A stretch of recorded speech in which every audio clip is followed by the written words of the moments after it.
Hi, I'm Jonathan Bennett, and you're watching Literary Hype with my friend... Stephanie. Let's get into it.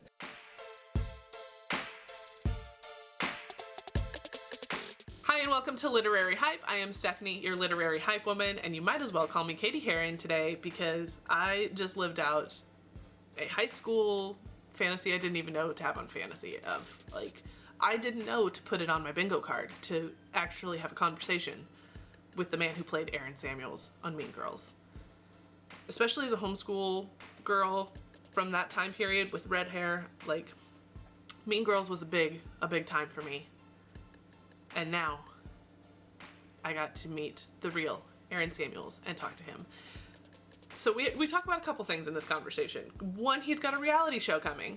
Also, he has a cookbook. If you did not know that the Burn cookbook was written by the guy who played Aaron Samuels, now you do. And so we talk about the creation of this cookbook. We talk a little bit about his reality show that's coming.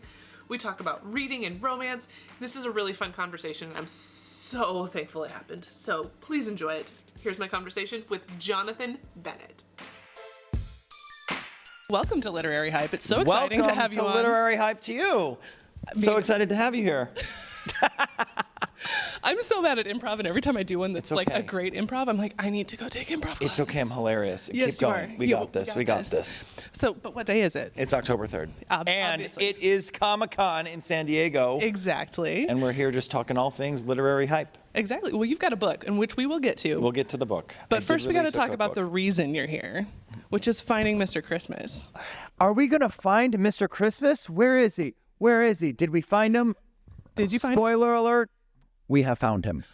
Yes, we found Mr. Christmas. I am so excited to be here talking about it. So what is Finding Mr. Christmas? People want to know, right? That's the question. Finding Mr. Christmas is Hallmark Channel's first ever reality competition series. And basically, it's like all the great things of reality television combined into under one Hallmark lens. So you got a little bit of like RuPaul's Drag Race, you got a little bit of Big Brother, you got a little bit of The Bachelorette, you've got all these different shows that you loved, all combined into one show under that Hallmark Christmas lens. We take 10 amazingly awesome hunks, we put them in one giant Christmas house, and each episode, one hunk gets eliminated as they battle it out to become Hallmark's next Christmas star. What was the process like in creating this show and getting greenlit?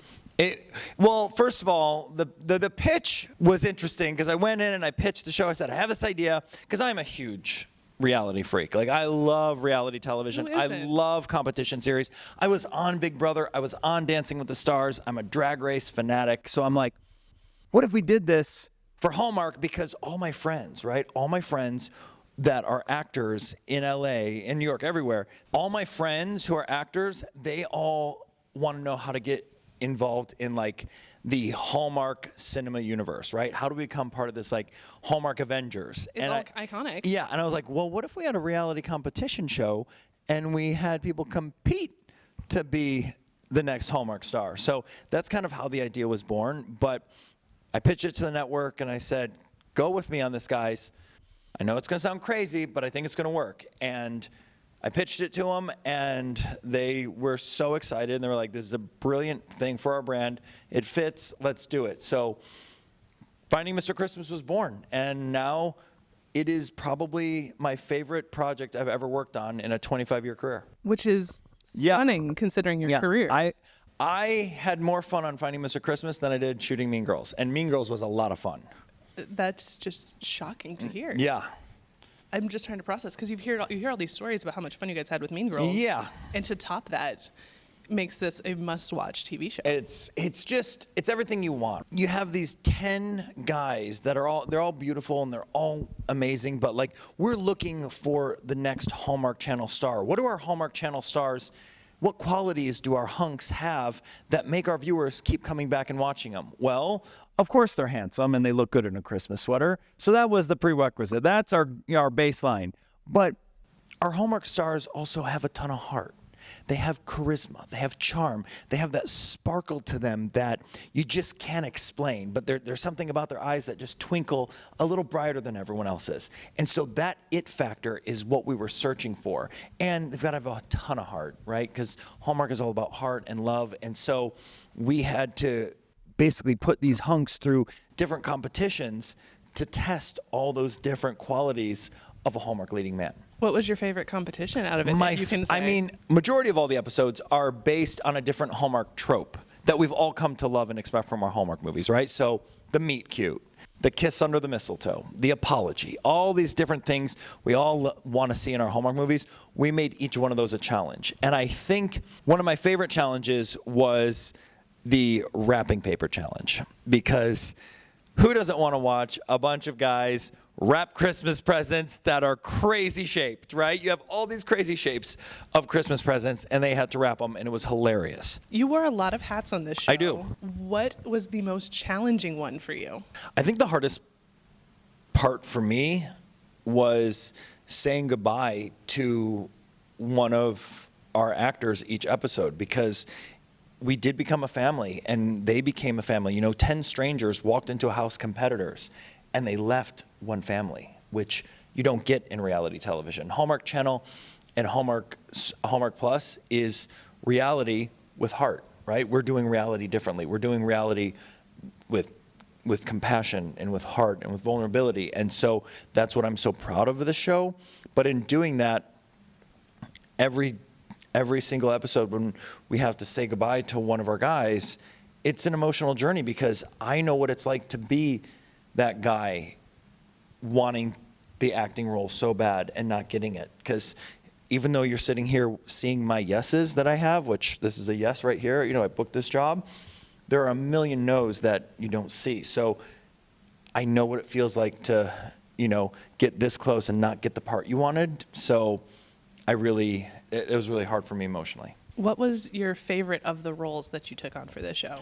I mean, hosting it was really fun, but I think just creating a TV show, that's something that's been on my bucket list for years. I've pitched a million shows to different places, and to create a TV show and actually see your show come to life that came from your brain, and to watch it like blossom and grow, and to say like, I created a TV show. That's something that if you would have told me 10 years ago, hey, you're going to create a TV show, I was like, yeah, right, that would never happen. But if you consistently work at it and really, really put in like the time and the work, you can make things like this happen. So it was, I think that was just the most rewarding part. These actors are trying to get a spot in a romantic movie. Yep. Romance books are huge right now. Yep. Are there any romance books that you would like to see turned into movies? Yes, actually. You know what? I'm a huge fan of M for M romance. And I know that there is a huge market. You obviously know this. M for M romance is in such high demand. I think it's one of the 5th most Amazon searched things on Amazon. And so I would love to find a M for M romance series, like a romantic series about males falling in love with other males. That's, of course it's like sexy and romantic, but it's also got a lot of passion and a lot of heart behind it. I would love to do something like that. What are some of your favorite tropes to act out and or read? My favorite tropes. Oh, wow. I mean, I am a sucker for comedy. So if there's a way to make you laugh, I'm going to try to find it in the scene. Like, I'm not going to walk out of a scene and just exit past a chair. I'm going to walk past the chair and fall over the chair to see if it makes it in the movie and gets a laugh in the cut. So for me, I love making people laugh. That's why I do this. I love getting a rise out of people and like doing something that makes them crack up when they're watching your movies. So, I mean, I just did Spam-A-Lot on Broadway. And so that was really refreshing, because like you were in a live theater with 1,700 people every weekend or every day, and they were laughing when you would do jokes and you would do things, you would get a rise out of them. So it was like that instant gratification of like, oh, they liked that. Okay, I'll do that more. So I think just making people laugh is my favorite part. But you make a lot of people laugh with your cookbook. Oh, stop. I love this cookbook. You don't mean it. I bought it the day it came out. If you liked it, you would have bought it, and you would have brought it with you. I did. No, you didn't. I did. Prove it. I don't believe you. Prove it. Oh my gosh, the Burn Cookbook by Jonathan Bennett, an unauthorized cookbook. Oh, sorry, I have to say this legally. An unofficial, unauthorized cookbook for Mean Girls fans, the Burn Cookbook. Get it? Yes, absolutely. Burn book. Yeah, I didn't say it, you did. A parody for Mean Girls fans. Parody. A parody. We have to say that legally. A parody. Parody. Mm-hmm. Let's talk about this parody, unofficial, unauthorized book. Yes. Because I'm obsessed with it. I'm obsessed with you. So let's talk about it. Okay. So what was the process like for you in creating the recipes for this book? Because they are so puntastic. Okay. I love a pun. I love a dad joke. So this was a very interesting cookbook to create. Normally you have recipes, then you come up with the book. We came up with the titles and then figured out what the recipe would be to match the title. So we actually did this backwards. We figured out every Mean Girls pun you could possibly come up with. Let me read you a few. These are amazing. A live reading with Jonathan Bennett of his Burn cookbook. A live reading with Jonathan Bennett of his cookbook. Okay, table of contents. Thank you. Gretchen's Wieners, pigs in a blanket. White gold hoops, those are onion rings. Brilliant. Fettuccine Alfredo. I want my pink gazpacho back. You can't sip with us. She asked me how to spell orange chicken. Wait, one more. Your face smells like peppermint bark.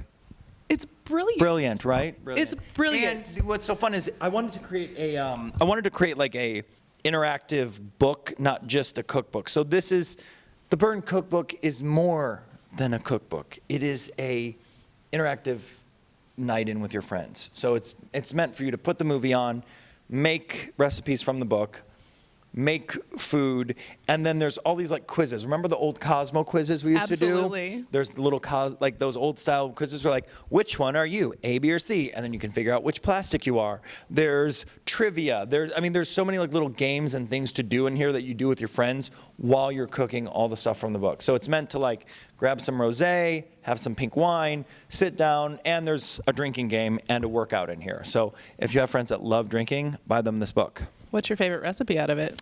I will have to say Aaron Samuel's mom's chicken stuffed shells, because those are the only thing in the book that were put in specifically because my mom, my late mother, she made these shells all the time that are so good, these chicken stuffed shells, and so we put them in the book so that way her legacy would live on forever. So it's really fun because my favorite recipe she made is now in this book, and now it lives on forever so other people make it. And it's so touching to see people make her shells online around the holidays, and they post pictures. They're like, we made your mom shells. And I'm like, that's pretty cool. And I was definitely going to ask about your mom's influence because you talk about her in the intro for it. How do you think she would feel seeing this book? I think she would love it because she loved cooking for so many people. And I think she'd also love just like seeing all the stuff I'm doing on like Hallmark and all the movies I'm making and all this stuff. I think she would really love it. She would have got a big kick out of it. That's the one thing that really still to this day makes me feel like, oh, darn it, I wish she would have seen it. She never got to see me do any Cake Wars. She never got to see me do any of my hosting or any of my Hallmark movies. So all those things she loved, like Food Network and Hallmark, now I'm a part of both of those. And so her legacy lives on in this book. That's so cute. I love it so much. Oh, thank you. Are you going to write any more books? I think I'm actually, it's so funny. I am going to write another book. And I just got off the phone with my agent, and we were discussing what my next book is. And we have a couple ideas of avenues to go down. I don't know if it'll be another cookbook. I don't know if it'll be a Christmas-themed book, because I'm kind of in the Christmas space, and I think there could be something fun to do there. Oh, for sure. Or also just a memoir of your stories, because one day I'm going to write my memoir. Everyone wants to know about Mean Girls. I don't have the time in the day to write a memoir right now, but I could write a Christmas book. So I think I'm going to start exploring that. So since this is Literary Hype, what books are you hyped about? Ooh. So I'm reading The Art of Stillness, which is a really good book about, it's a really easy read. It's about like the art of like, the idea of like being still when things happen, don't react, stop, look at all the chess pieces, see what's going on, and then make your move. And I think that has really helped me, especially with creating TV shows like Finding Mr. Christmas, like creating the Groomsmen franchise that is also launching on Hallmark Plus. Like having that stillness to be able to, like, when things happen, know how you should react, because I think your reaction dictates a lot of the outcomes. So that art of just like, okay, we're going to look at all the chess pieces. Why is that person doing this? Oh, because they're blah, blah, blah, blah, blah. And that person's doing this. So that's why this is happening. It's really good. It helps you kind of navigate life. And bringing it back to Mr. Christmas, when and where can people watch it? Finding Mr. Christmas, only on Hallmark Plus this holiday season. Well, thank you so much for being part of Literary Hype. Thank you for being so hyped about literacy. Is there anything else you want to talk about? No, whatever. I'm getting cheese rice. Thanks again to Jonathan for taking time out of his wild San Diego Comic-Con schedule. The man was everywhere to talk about his upcoming Hallmark reality TV show and the Burn cookbook. I hope you enjoy this. If you want to get a hold of this, which you really should, even his publicist was like, I'm buying this immediately. The link to do so is down in the description for you. So definitely check that out. If you enjoyed this conversation, don't forget to hit that like button, subscribe to the Literary Hype channel, and share this with your friends. Thanks so much for watching. I'll see you next time.